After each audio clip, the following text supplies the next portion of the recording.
is that makes them so dangerous is they're aware of their pathology, and then they use that pathology to go after the rest of us. It would be like someone who had bubonic plague and got a kick out of like breathing their germs on others.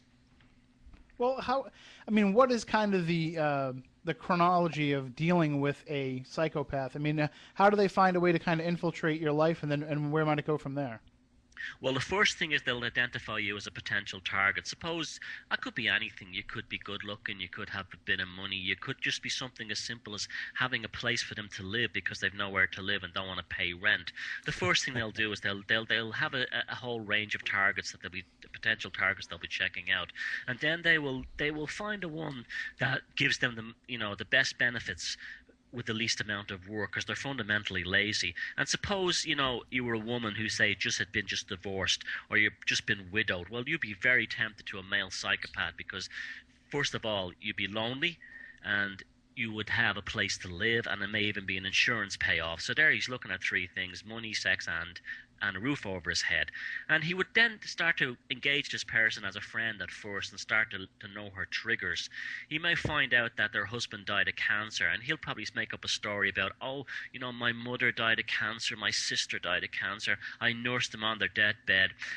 He may find out that she's an environmentalist, and he'll show up, pretending he's like a big fan of Al Gore and how much he cares about the environment. He will find the things that you're into and the things that you believe in, and then he or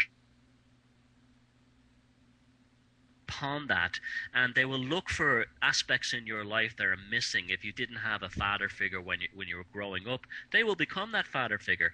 If you didn't have if you had an unfulfilling sex life with your present partner or your last partner, they will be everything you ever wanted in the bedroom, and things like that.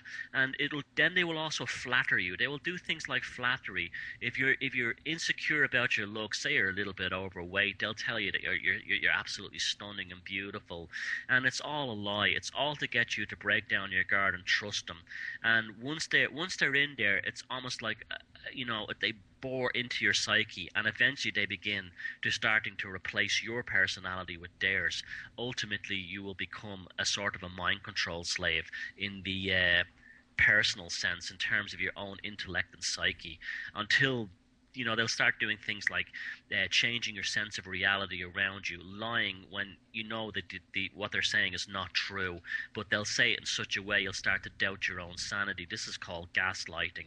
They will do all kinds of things to project their own problems upon you, and they will confuse, distort, and eventually you won't know the difference between black, white, day or night, and you become kind of dependent on them.